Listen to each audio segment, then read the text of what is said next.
오늘 계속해서 안식일 첫 시간에 하나님의 성전에 오신 모든 분들을 진심으로 환영합니다.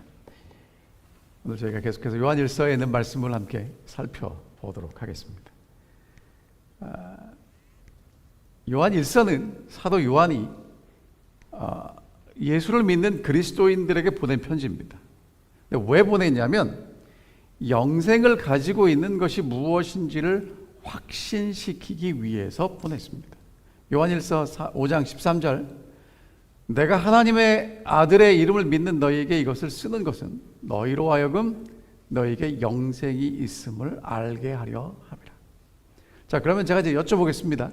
다 하나님의 아들을 믿는 우리 올랜도 중앙교회 성도님들, 정말 영생이 내게 있음을 확신하고 계십니까?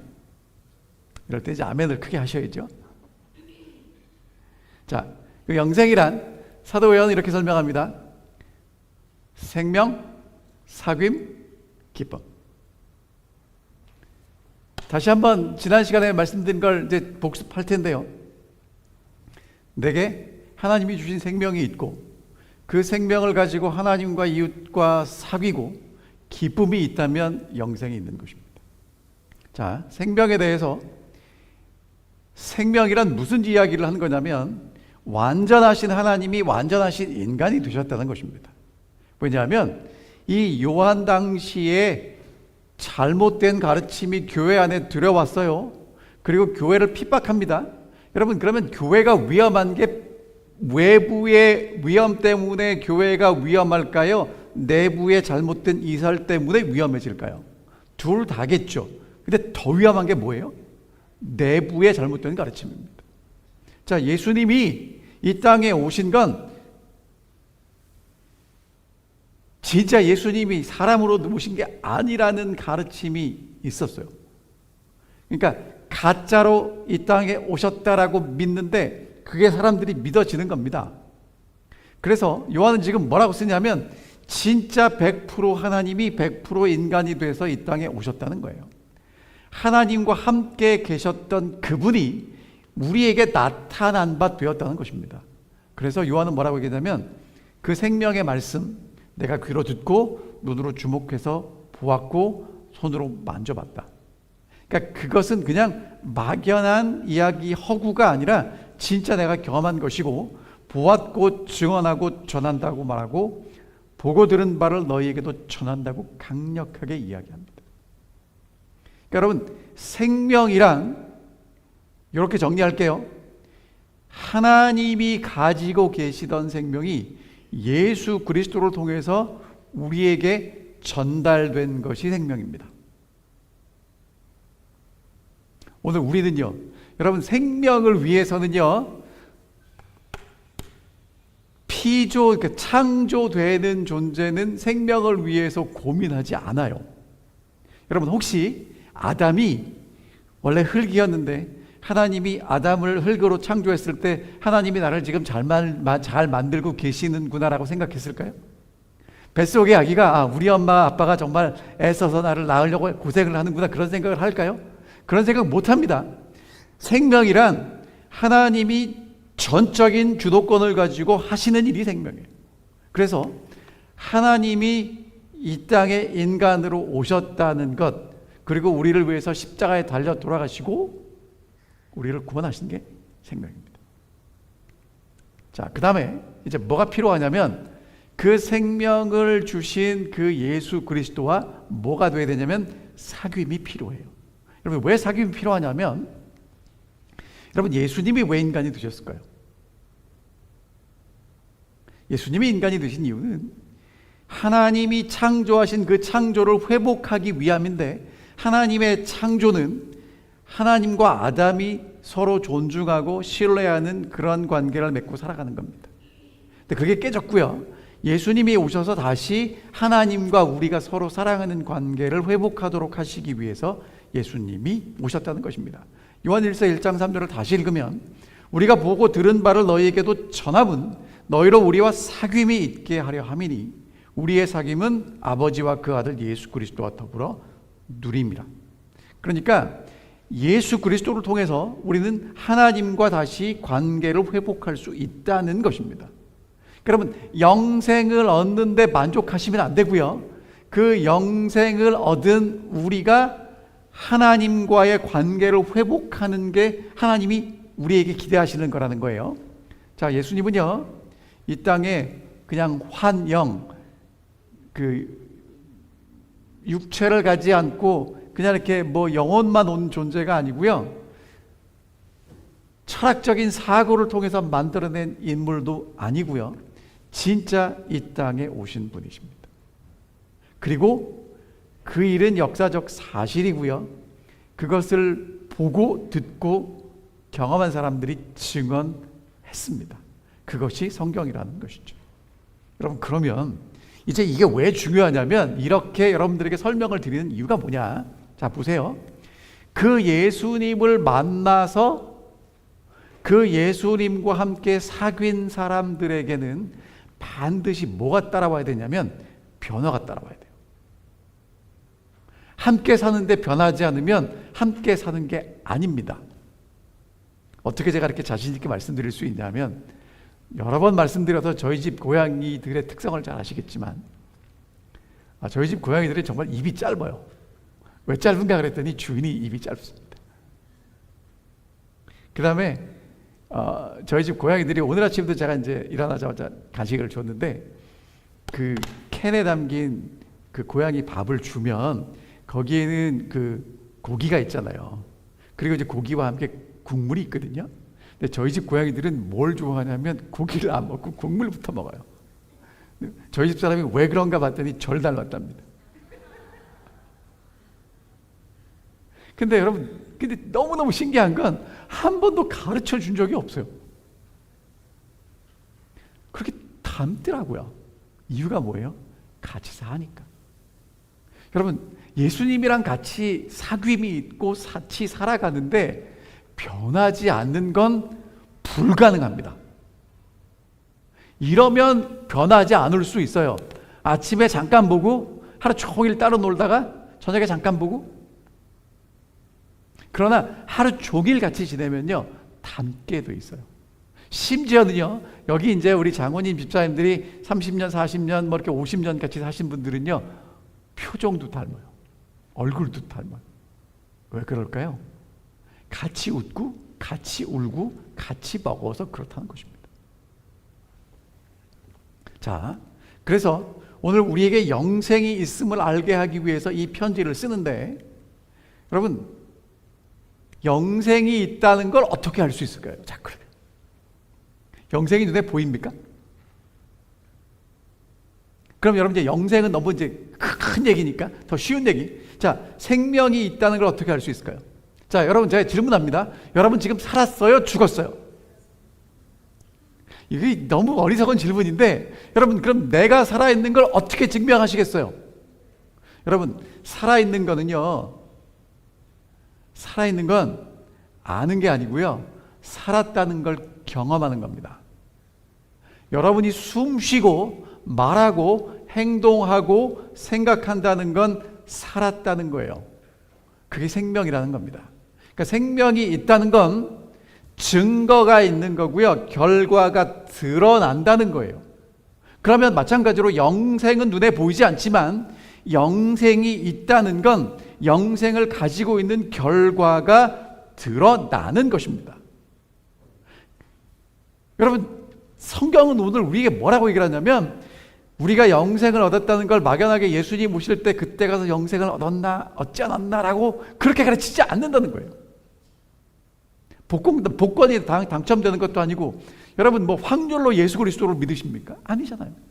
오늘 우리에게 영생이 있음을 확신하게 이야기하고 있고요, 영생이 있다는 것을 알 수 있다라고 이야기하고 있습니다. 그럼 여러분, 영생이 있다는 걸 어떻게 알 수 있는가?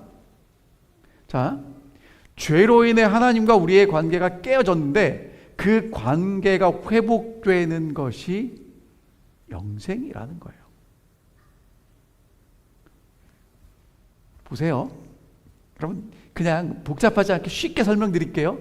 하나님은 죽지 않고 영원히 계시는 분이죠. 그럼 그 하나님하고 가깝게 사귀는 우리는 하나님과 계속 사귀다 보면 어떻게 살게 될까요? 살다 죽을까요? 계속 살까요? 계속 사는 걸 뭐라고 그래요? 그걸 영생이라고 해요.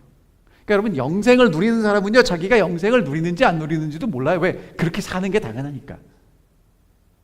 자, 예수를 통해서 하나님과 다시 사귈 수 있는 길이 열렸고, 그것이 그러니까 하나님과 다시 사귈 수 있는 길이 예수를 통해서만 가능하고 그 길이 열렸다는 것입니다. 디모데전서 2장 5절에 이렇게 말씀하십니다. 하나님은 한 분이시고 하나님과 사람 사이의 중보도 한 분이시니 곧 사람이신 그리스도 예수. 여러분, 예수는 하나님이신데요, 그 하나님이 사람이 되셔서 하나님과 사람 사이의 중보자가 되셨답니다. 연결고리가 되셨답니다.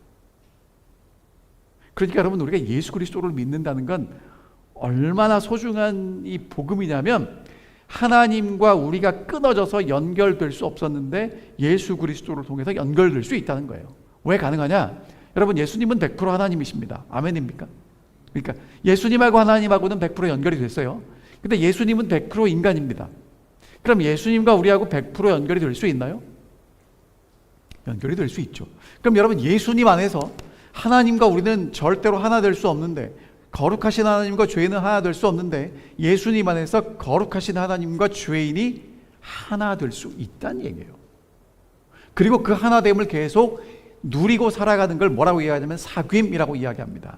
그러니까 정말 하나님이 인간이 되셔서 우리랑 똑같이 어머니 뱃속에 있다가 태어났다는 거예요. 하나님이 인간의 몸을 입고 이 땅에 오셨습니다. 그러니까 예수 그리스도의 성육신이 깨어진 관계를 회복하고 장차 올 하늘나라를 위해서 준비하도록 만들었다는 거예요.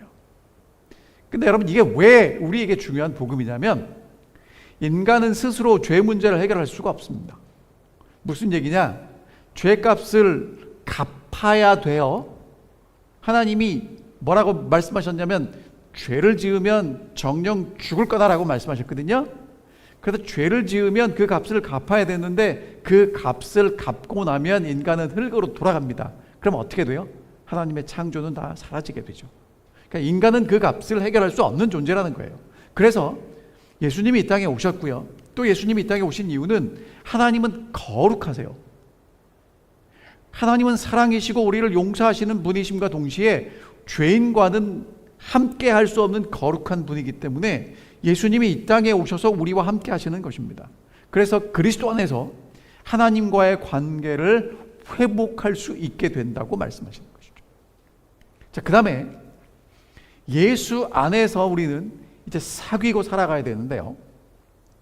근데 문제는, 여러분, 여기까지는 이제 아멘 아멘 하고 다 좋고 얼마나 좋습니까? 그 다음에 이제 문제가 뭐냐면, 그러면 그렇게 구원을 받고 하나님과 사귀고 살아가는 우리에게 죄가 있어요, 없어요? 있다는 게 문제인 거예요. 죄 문제가 해결되었는데 여전히 죄가 있어요. 어떻게 해야 되겠습니까? 어떻게 이걸 처리해야 될까요? 그것에 대해서 요한일서 1장 5절에 이제 이렇게 말씀하십니다. 이제 요한이 그것에 대해서 궁금해하고 헷갈려하는 성도들에게 이렇게 이제 설명하는 겁니다. 우리가 그에게서 듣고 너에게 전하는 소식은 이것이니 하나님은 빛이다. 그에게는 어두움이 조금도 없다라고 이야기하는 것입니다. 그러니까 여러분, 요한이 다시 뭐라고 얘기하자면, 우리가 듣고 전한다. 그러니까 내 것이 아니라 예수에게서 받은 그것을 너희에게 전한다라고 얘기하는 겁니다. 그럼 그 내용의 핵심이 뭐냐? 하나님은 빛이시래요. 하나님이 뭐라고요? 빛. 자, 하나님은 빛이라는 것을 여러 가지로 설명할 수 있겠지만 저는 세 가지로 설명드리겠습니다. 첫 번째, 하나님은 거룩하시다는 것입니다. 여러분, 여기서 빛은 물질적인 것을 이야기하는 게 아니라 인격적인 존재로 하나님을 빛이라고 이야기합니다. 사람은요, 빛이 무엇인지 그 물리학자들이 밝혀냈을까요? 밝혀내지 못했을까요? 물리학자들의 설명을 들어보면 빛은 파장이래요. 동시에 빛은 입자래요. 그래서 빛이 입자가 되고 파장이 되고, 다시 말하면 설명할 수 없다는 것입니다. 그러니까 피조물과는 전혀 다른 구별된 존재로서의 하나님을 이야기하면서 거룩하시다고 이야기를 하고요. 두 번째, 하나님은 진리십니다. 왜냐하면 빛은 모든 것을 밝히 드러내죠. 거룩하고 참된 것이 진리라면 어둡고 죄악되고 거짓된 것은 진리와 반대가 될 것입니다. 그래서 빛에 거하시는 하나님, 빛이신 하나님은 진리, 모든 것들을 드러내시는, 생명을 드러내시는 분이고요. 세 번째, 하나님은 생명이십니다. 여러분, 지구가 지금 살고 있는 모든 지구의 생명체들은 그 에너지를 어디서 받고 있냐면 태양으로 받는 거 아실 겁니다. 우리가 먹는 음식은 태양 에너지로부터 오는 것을 식물이나 다른 것들이 변환해서 우리가 먹게 되면 우리 몸속에서 그 에너지가 다시 에너지로 변환이 되는 것이죠. 그러니까 빛은 모든 생명의, 만물의 생명의 근원입니다. 그러니까 하나님은 빛이시라고 얘기하는 것은 모든 피조물에게 생명을 주시는 생명의 근원이시라고 말씀하시는 겁니다. 그래서 하나님이 빛이라는 얘기는 하나님은 거룩하신 분이시고 하나님은 진리이시고 하나님은 생명의 근원이 되신다. 그래서 그 하나님이 우리의 빛이신데 하나님에게는 어두움이 조금도 없으시다고 얘기합니다. 여러분, 이게 오늘 우리에게는 하나님이 빛이면 빛일 텐데 왜 이렇게 또다시 설명하나라는 생각이 들 텐데, 여러분, 이게 요한이 살던 시대의 신들의 모습입니다. 저기 가운데 앉아있는 저 신이 누군지 아십니까? 제우스죠. 그 옆에 있는 이게 로마, 그리스 로마의 신들인데 사실 그리스의 신들은 로마에 와서 똑같은 신인데 이름만 바꿨을 뿐입니다. 제가 오늘 이제 이 말씀을 준비하면서 이제 인터넷에 있는 그 백과 사전을 살펴봤더니 그리스에 있는 그 신들은 세상이 왜 이런가를 설명하는 신들이고 신화들이래요. 그런데 거기에 나온 신들은 인간의 모습을 하고 있고요. 인간처럼 생각하고 인간처럼 살아갑니다. 그러니까 능력은 대단히 가졌는데 좋은 일도 하고 시기도 하고 질투도 하고 악도 있고 다툼이 있는 그런 신들이에요. 그러니까 그런 신들과 대비해서 하나님은 어떤 분이시라고 얘기하냐면 하나님은 빛이시고 그에게는 어두움이 조금도 없는 분이라고 우리에게 이야기하는 것입니다. 자, 근데 빛 되신 하나님을 예수님이 우리에게 전달해 주셨고요. 그 빛을 경험했던 사도들이 우리에게 전해준 사실이 뭐냐 하면 6절과 7절에 이렇게 이야기하십니다. 만일 우리가 하나님과 사귐이 있다고 하고 어둠에 행하면 거짓말을 하고 진리에 행하지 아니함이거니와 그가 빛 가운데 계신 것 같이 우리도 빛 가운데서 행하면 우리가 서로 사귐이 있고 그 아들 예수의 피가 우리를 모든 죄에서 깨끗하게 하실 것이다.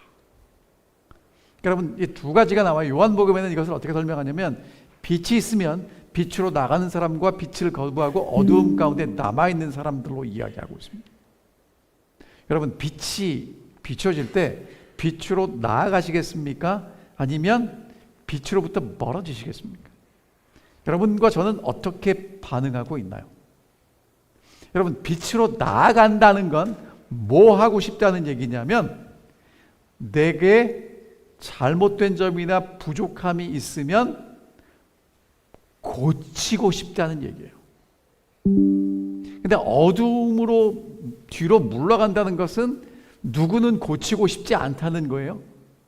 나는 고치고 싶지 않다는 것입니다. 그럼 제가 여쭤볼게요.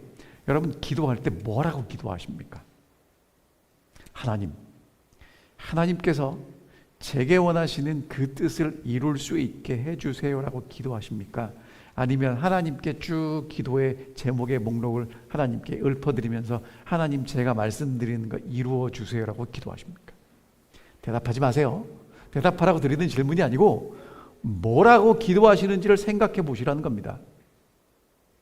여러분, 그러니까 우리는요, 빛이 오면 빛에 가까이 나아가는 것보다 뭐가 더 편하냐면요, 빛이 없는 데서 그냥 내가 살고 싶은 대로 사는 게 더 편한 사람들이라는 거예요.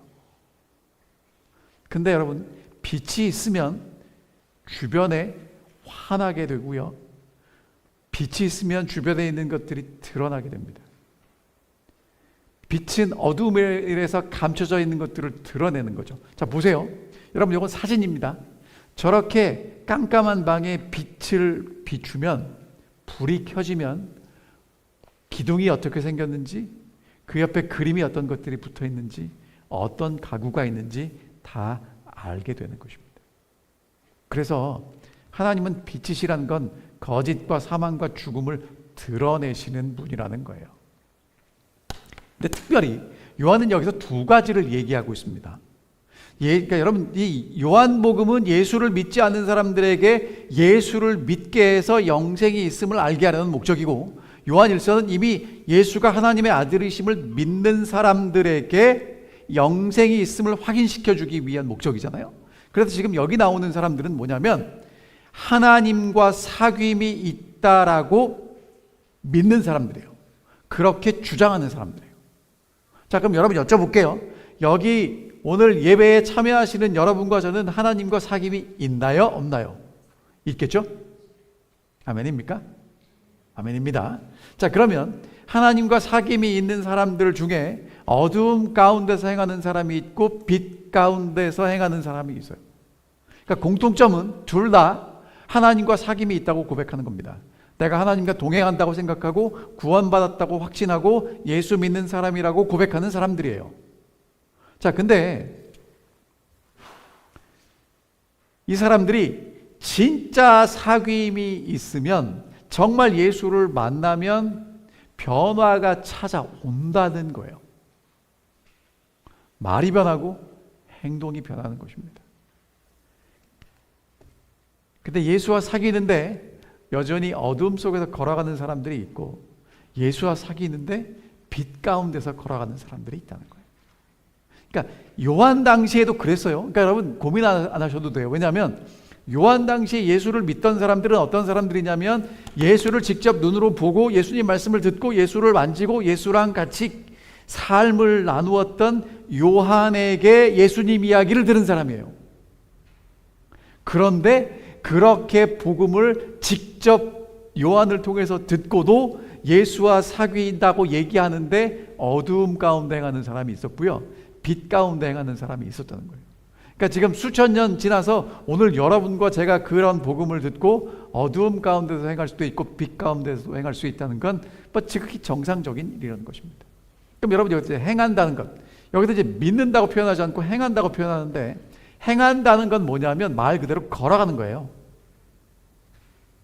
여러분, 걸어간다는 건 우리가 그렇게 살아간다는 것인데, 이거는 무슨 얘기를 하는 거냐면 한두 번 하는 행동 말고요, 그렇게 삶을 살아가는 삶의 모습을 이야기합니다. 삶의 방식을 이야기해요. 우리는 어떤 착각을 하냐면, 뜨겁게 하나님을 믿는다고 고백하고 눈물 흘리면 하나님 믿는다고 착각할 수 있어요. 아니라는 거예요. 자, 여러분 보세요. 누가 축구를 삶으로 살아가는 사람들입니까? 옆에 있는 사람들은요, 축구 동호인들이에요. 하루 종일 일하고 잠깐 일주일에 몇 번 모여서 저렇게 축구하는 사람들이고요, 이쪽에 있는 사람들은요, 우리나라 국가대표 선수들이에요. 여러분, 국가대표 선수들은 국가대표를 태극 마크를 달기 위해서 얼마나 노력했을까요? 축구 때문에 먹고, 축구 때문에 잠자고, 축구 때문에 삽니다. 제가 아는 어떤 축구 선수는 나와서 이제 그 토크쇼에서 하는 얘기가, 결혼을 했대요. 그리고 신혼여행을 갔는데, 신혼여행 갔다 온 다음에 그 중요한 경기를 해야 된다고 그냥 잠만 자고 왔대요.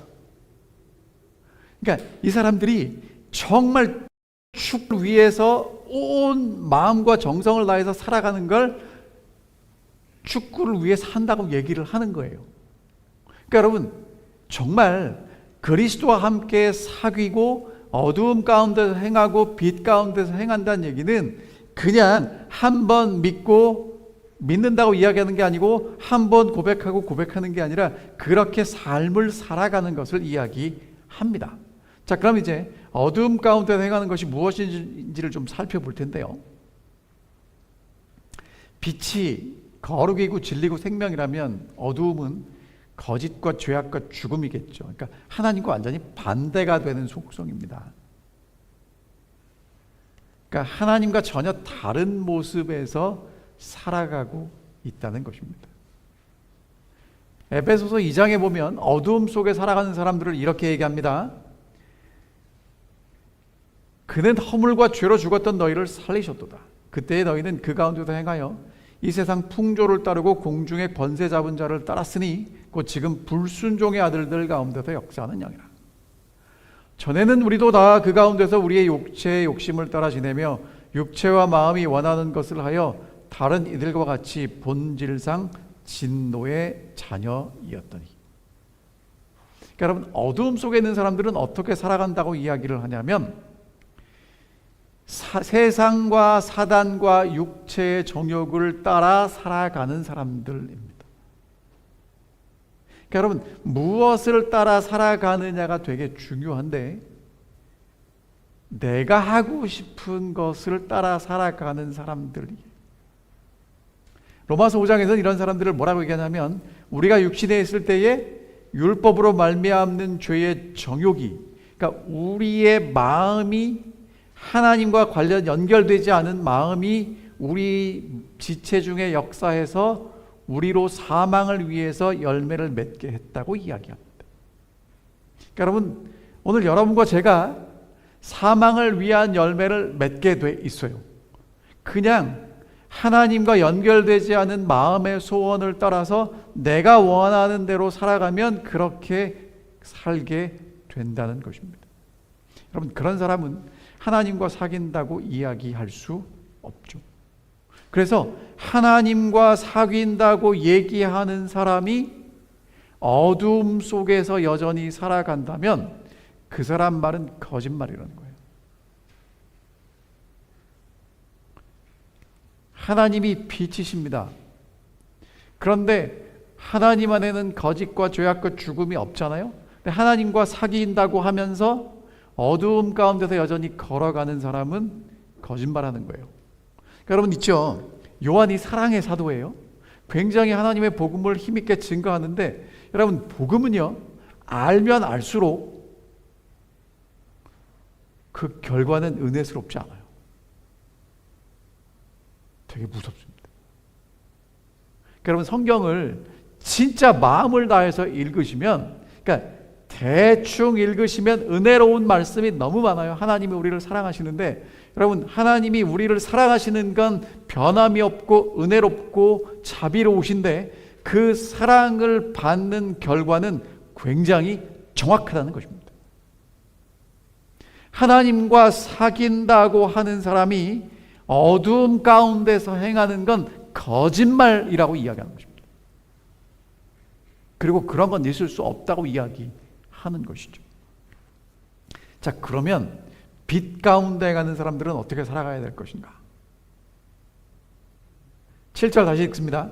그가 빛 가운데 계신 것 같이 우리도 빛 가운데 가면 우리가 서로 사귐이 있고 그 아들 예수의 피가 우리를 모든 죄에서 깨끗하게 하실 것이다. 여러분, 빛 가운데서 행하는 자들은요, 하나님이 빛이시고요, 예수님이 빛 가운데 계신 것처럼 그 사람들도 빛 가운데 있고 빛 가운데 걸어가는 것입니다. 근데 여러분, 이게 빛 가운데 걸어가는 게 가능할까요? 여러분, 빛 가운데 걸어가는 거 되게 쉽습니다. 왜 쉽냐? 자, 에베소서 2장에 있는 말씀을 읽어드릴게요. 긍휼에 풍성하신 하나님이 우리를 사랑하신 그 큰 사랑을 인하여 허물로 죽은 우리를 그리스도와 함께 살리셨고 너희는 은혜로 구원을 받은 것이라. 또 함께 일으키사 그리스도 예수 안에서 함께 하늘에 앉히시니 이는 그리스도 예수 안에서 우리에게 자비하심으로써 그 은혜의 지극히 풍성함을 오는 여러 세대에 나타내려 하심이라. 너희는 그 은혜에 의하여 믿음으로 말미암아 구원함을 받았으니 이는 너희에게서 난 것이 아니요 하나님의 선물이라. 행위에서 난 것이 아니니 이는 누구든지 자랑하지 못하게 하려 함이다. 여러분, 잘하시는 말씀이에요. 오늘 우리가 은혜로 구원받았죠. 아멘이죠. 그렇죠? 근데 여러분, 여기서 뭐라고 얘기를 하냐면 은혜로 구원을 받았기 때문에 뭐 할 수 없답니까? 자랑할 수 없답니다. 그러면 여러분, 오늘 우리가 하나님께 은혜 받은 것은 아침에 일어나서 새벽에 기도했기 때문입니까? 아니면 하나님이 우리를 불쌍히 여기셔서입니까? 내가 오늘 하나님 말씀을 읽고 묵상하고 큐티를 했기 때문입니까? 아니면 하나님이 우리에게 부어주시는 은혜, 사랑이기 때문입니까? 여러분 있잖아요. 자꾸 우리가 신앙을 오래 하면 할수록 익숙해지니까 하나님 앞에 뭐라고 얘기를 하냐면, 하나님 은혜 감사한데 오늘 제가 은혜를 받기 위해서 새벽에 일어났습니다. 은혜 받기 위해서 금식 기도도 했고요. 은혜 받기 위해서 제가 성경도 읽었습니다. 여러분, 그건 은혜가 아니에요. 물론 우리가 성경을 읽고 말씀을 묵상하고 기도를 해야 하나님의 은혜가 우리에게 온 건 맞지만, 하나님의 은혜는 우리가 기도하고 말씀을 읽고 금식을 한다고 오는 게 아닙니다. 그거랑 상관없이 우리에게 하나님이 부어주시는 사랑이고, 그것을 받는 통로가 기도와 말씀이라는 거예요. 그래서 받은 은혜에 대해서 자랑하면 그거는 아직 여러분이 제대로 못 받으시는 겁니다. 그러니까 여러분, 하나님에게는 손자가 없어요. 다 드립니다. 근데 사도 바울은 그 하나님의 은혜와 사랑을 받으면서 뭐라고 얘기했냐면, 나는 날마다 죽는다고 얘기를 해요. 매일 하나님 앞에 가난한 마음으로 나아가야 그 은혜를 받을 수 있기 때문에 그런 이야기를 하는 것입니다. 여러분, 오늘 우리가 그렇게 하나님의 은혜를 받을 수 있는 건 내가 무엇을 했기 때문이 아니라 하나님이 빛을 비추시고요, 하나님이 사랑의 기적을 우리에게 베풀어 주셨기 때문에 그렇습니다. 골로새서 1장에 이렇게 말씀하십니다. 그가 우리를 흑암의 권세에서 건져내사 사랑의 아들의 나라로 옮기셨다. 그러니까 오늘 우리가 사랑의 나라로 들어간 게 아니라 하나님이 옮기셨다고 얘기를 하고요. 베드로전서 2장 9절에는 어두운 데서 불러내어 그의 기이한 빛에 들어가게 하셨다라고 우리에게 말씀하고 계십니다. 그러니까 여러분, 하나님의 빛에 거한다는 건 하나님의 은혜와 사랑 안에 살아가는 것입니다. 할 수 있나요? 요건 할 수 있습니다. 그렇죠? 그러니까 오늘 여러분과 저는 비추에서 하나님이 사랑의 빛을 비추어 주실 때 도망가지만 않으면 그 빛 안에 거할 수 있습니다. 오늘도 여러분과 저는 내가 알든 모르든 하나님의 은혜 안에 살아가고 있습니다.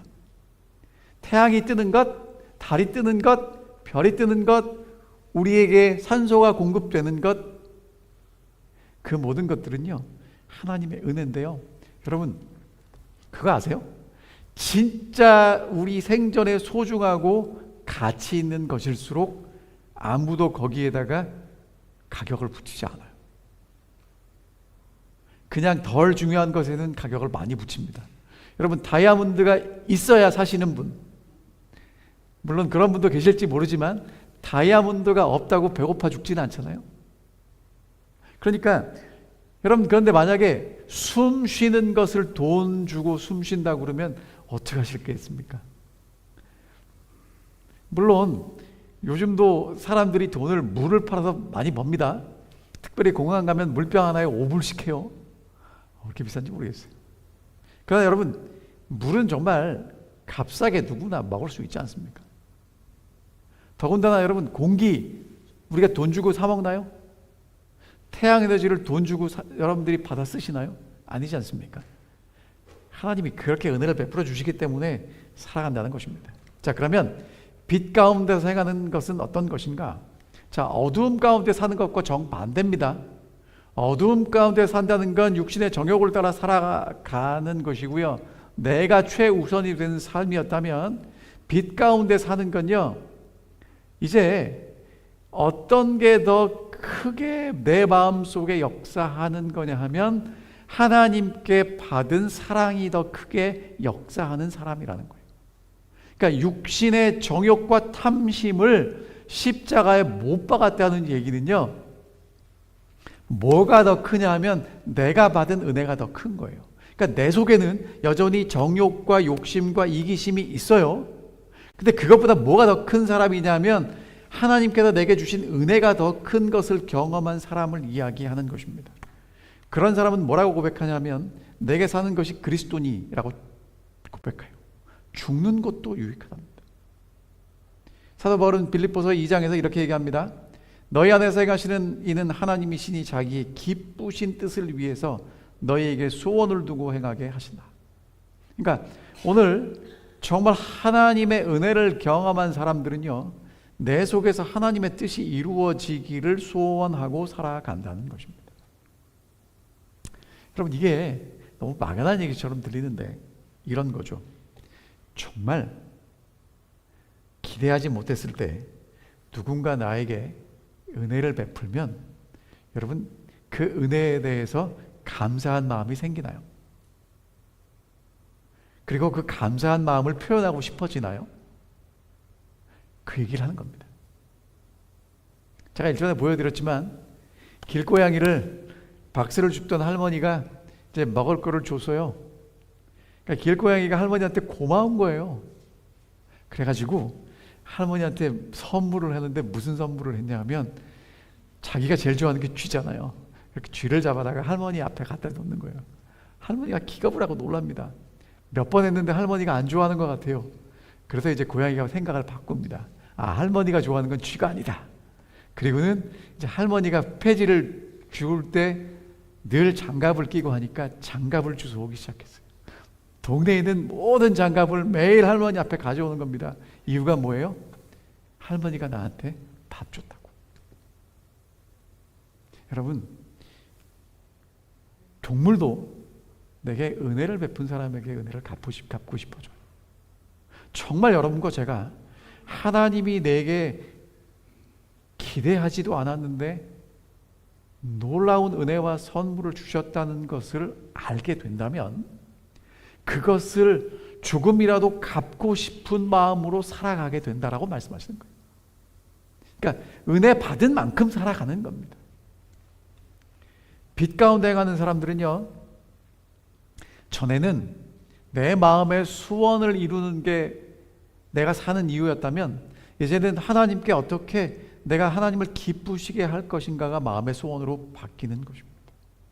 그래서 여러분, 예수와 사귀는 사람은요, 빛 가운데 걸어가게 되고요, 빛 가운데 걸어가게 될 때 예수를 닮게 돼요. 그것을 뭐라고 표현하냐면 경건하다, 그렇게 표현하는 것입니다. 어둠 가운데 행하는 것은 하나님과 반대 방향으로 갔다면 빛 가운데서 행하는 것은 하나님을 향해서 걸어가는 것입니다.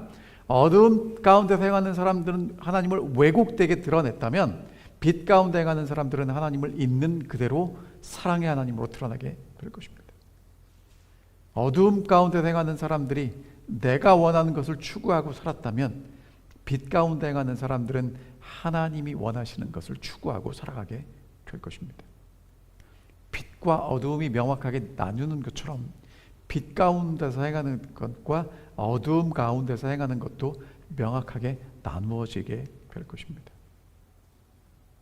여러분, 그래서 빛 가운데 행하는 사람들을 위해서에게 이제 주시는 약속이 두 가지인데, 자, 빛 가운데서 행하면 하나님과 더불어 누림이 있게 되고요, 동시에 아들 예수의 피가 우리를 모든 죄에서 깨끗하게 하신대요. 자, 이게 아까 이제 여러분들에게 드린 질문에 대한 대답입니다. 여러분, 빛 가운데서 행한다는 건 하나님이 우리에게 원하시는 구원의 목적이 이루어지는 거예요. 하나님과 우리의 관계가 회복이 되는 겁니다. 그러니까 여러분, 이제 우리가 계속 성경을 공부하는데 성경에서 우리에게 말씀하시는 구원과 영생은 우리가 영생을 얻고 구원을 얻고 끝나는 게 아니라 하나님과의 관계가 회복이 되는 것이고 예수 안에서 공동체가 회복이 되는 것이잖아요. 그런데 그런 사람들은 그리스도 안에 사귐이 있다고 말만 하는 게 아니라 빛 가운데 살아가고요, 빛 가운데 살아갔는데 문제는 아까 제가 뭐가 문제라고 말씀드렸어요? 그런 우리에게 죄가 있어요, 없어요? 있어요. 근데 뭐라고 말씀하시냐면 그 아들 예수의 피가 모든 죄에서 우리를 깨끗하게 하실 것이다 라고 말씀하십니다. 근데 여러분, 제가 이제 오늘 오기 전에 헬라어를 찾아봤어요. 깨끗하게 하실 것이요. 시제가 현재형입니다. 현재 능동태예요. 그러니까 하나님이 지금도 뭐하고 계시다는 거예요? 깨끗하게 청소하고 계신다는 거예요. 그러니까 지금 여러분 이제 죄의 문제를 두 가지로 분명히 나누어서 생각하셔야 되는데, 첫 번째는 뭐냐면 법적인 관점입니다. 하나님은 십자가에서 법적으로 모든 것 다 해결하셨습니다. 오늘 예수를 믿는 우리를 의롭다고 선언하셨어요. 여러분 이것은 신분에 대한 것이고요. 이제 십자가를 통해서 선언하셨기 때문에 번복될 수 없습니다. 근데 지금 요한 1서를 통해서 하시는 말씀은 관계에 관련된 얘기예요. 우리가 살아가다 보면 우리의 삶 속에서는 끊임없이 하나님이 깨끗하게 하셔야 되는 관계의 문제점이 발생할 수 있다는 것입니다. 그러니까 여러분 죄를 우리가 안 지을 수 없어요. 죄를 지으면 하나님과 우리 사이에 문제가 생기는데, 그 문제가 생길 때마다 누가 계속 깨끗하게 청소하고 계시다는 거예요? 예수님. 그러니까 여러분 죄가 문제가 아니라 뭐가 문제예요?